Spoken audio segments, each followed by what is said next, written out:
Hello there, it's Paul here and welcome everyone. And it's been quite a while since I've even been in the shed, let alone done a video, which I'll explain in a moment. Firstly, hope you all had a good Christmas and Happy New Year to you. I will show around the shed in a few minutes because it's a real mess in here from when I left it. Last time I actually set foot in the shed was back in July. So that's nearly 6 months ago now. I was in the process of cutting out some pieces for segmented work. So I've got the table saw out, I've got bits of wood everywhere, I've got offcuts all over the floor, and I just stopped.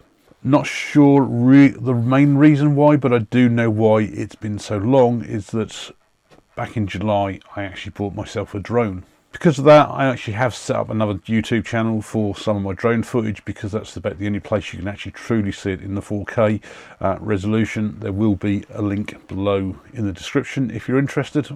Please do go along, have a look, subscribe and put your comments on there. I will show some pictures and probably some video clips as I'm going along of some of the things I've been doing, so you just get an idea of just really what the quality is like. And if you really do want to see these, how good the quality is, especially if you do look at my other YouTube channel, make sure you do change the settings down in the corner here to 4K, because YouTube doesn't always default in 4K video. So I was literally out whenever the weather was decent throughout the whole summer. A lot of evenings throughout the week, weekends, I was just disappearing for several hours at a time. I wanted to come back out here for some time, and it really is a case of trying to find the incentive to get out here. And I've gone and got myself a new camera and microphone set up, whereas before I was using one of these lavalier mics, all wired in with my sound device. I have now gone, as you can probably just see on here, for the DJI mini mic, and it does have a wireless receiver like that, which I'm just testing at the moment just to see what it's like in my sound recording device. And I've got the dual mic, and it comes in a little box like this, and the good thing about this is it charges everything inside when you put it back in. And inside I've also got a second mic, so I've got room for the receiver and the mic I'm currently using.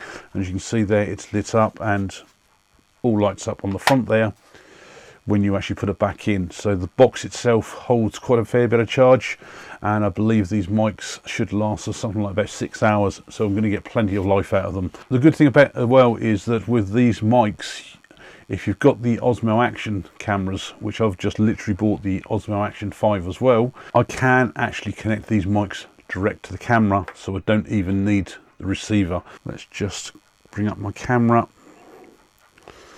I'll just stick a picture on there. What I'll do, I'll just stick that picture up on the screen so you can see the camera there. So what I'm going to do next is I'm just going to switch the audio over from this directly to the mic to the camera to see what I can see what the difference in quality is like. Okay, so what I've done now, I've actually got the mic connected wirelessly directly to the camera. Just got the camera there recording the camera, and hopefully you can see there as I'm talking there's a green bar running across the top of the screen there, which is just showing my audio levels, so that's interesting as well. And the other thing I can also do as well, the button that's actually on the mic, I can press the button and it starts and stops the camera from recording, so I don't have to necessarily use an app like I do with on the phone to control the camera. It's quite handy to control everything. By default, have a really wide field of view, and I have at the moment digitally zoomed this into 1.5 times, so hopefully it's not too bad. If I try and change this, there you go, that's a standard one-time zoom, and you can see it really is showing off a much wider picture. I'll just try and, so that's 2 times, that's full magnification in.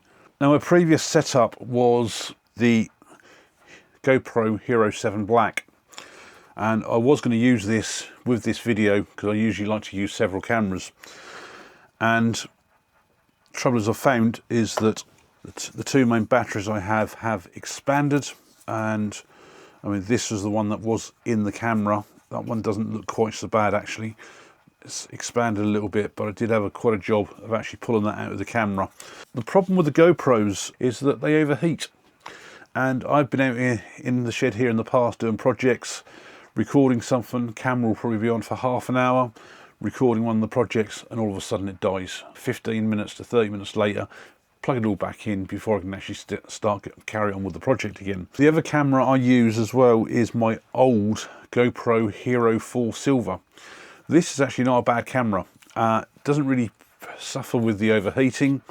The only problem I really have is the USB socket on the side there for charging. I do have batteries I can swap around, but by the time you undo this thumb screw, pull it out the case that it's held in at the moment, change the battery over, it really is a lot of messing about. My other camera I have as well is a webcam, and if I just spin this around, hopefully you'll just see it's up there at the moment, and you'll see, hopefully, there you go, on the laptop, that's what it's currently showing as well. So it's the actual HD Pro webcam C920. These are supposed to be really, really good, and I was expecting to get some really, really good quality images of this.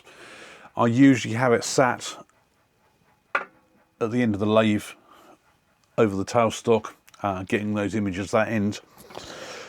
Problem I found is that the white balance isn't so bad. It's not bad at all. Biggest problem I had is that the digital zoom really, really blurs the whole image. Also as well, the file format that the software saves it in, because I use DaVinci Resolve to edit all my videos, doesn't actually like reading it. So the first thing I have to do is, when I do finally get the video files into my house, is I have to use another piece of software called Handbrake to convert all the files and then get them before I can then start even editing them. Going forwards, it's going to be mainly this camera for everything with the wireless mic. Not sure how much with the other cameras I'll use, but I suspect there will be some elements of mixture in there to try and get all those different perspectives of when I'm filming a project, so that you're not looking at everything all from the one location. So the shed, it really, really is an absolute tip in here, and I'm just going to put this camera back to 1 times so that you can actually see round the whole shed. And you'll see, first of all, this is what I usually have the webcam on, which is usually up in the middle of the air up there to point down at the lathe. So that's dropped down. My main arm here, which is where my black GoPro, that's also just dropped down, all needs to be tightened up. So the probably just due to all the temperature change in here. Now my shelves on the side there, I literally have bottles falling off everywhere. These two are down. Don't know really why that has expanded. I don't know, because it would never have been that hot in here. This was down. That's my sanding sealer. I can see down there that I've got my glue, which has come off the side here. Not sure what else is there. I just haven't got round that side so far. And as you can see, all the mess on here, these are all the offcuts from when I've been doing the table saw. I've still got screws out from which I've been using in the summer. I really, really am struggling to walk around on the floor, which is not easy at the best of times.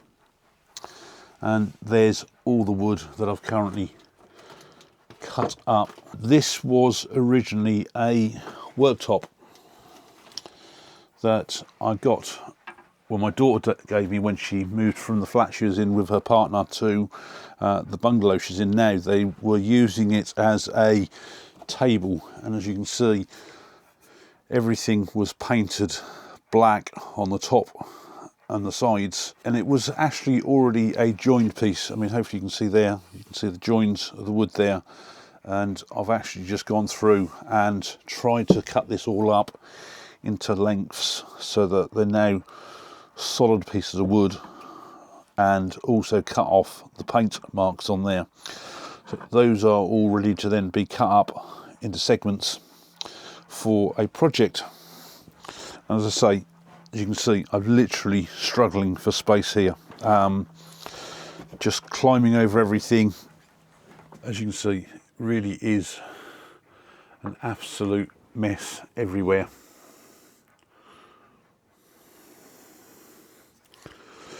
Now, the one thing I have got to do as well, and I always usually put a video out on the 1st of January, and that's really with my signs. And you can probably see up the top there, started off back in 2018, 19, 20, 21, 22, 23 up the end there, and I still have my 2024 sign up on the wall there. At some point I do need to make a 2025 sign. Whether I'm going to video it or not sure. I think the main thing is that I need to make sure that I'm getting out in here again, hopefully on a regular basis. Still want to obviously go off and fly the drone when I've got decent weather and time to do it. But I really want to get away from that sort of routine where I am pushing myself to try and get a lot more regular videos up. I'd rather come out, do a project, video where I want to, and then upload a project to actually just show something more of interest that I'm doing, rather than just trying to make things for the sake of them. Hopefully this video hasn't been too long. I will be putting this video up in 4K, so just please just check your settings on YouTube at the bottom corner there, just to see if it is playing in 4K, and let me know what you think of the quality on there. And certainly be great to hear your thoughts. And I really do appreciate all the support you give me over the years, and thanks a lot for watching. Right, so if I press this, hopefully the video will go off.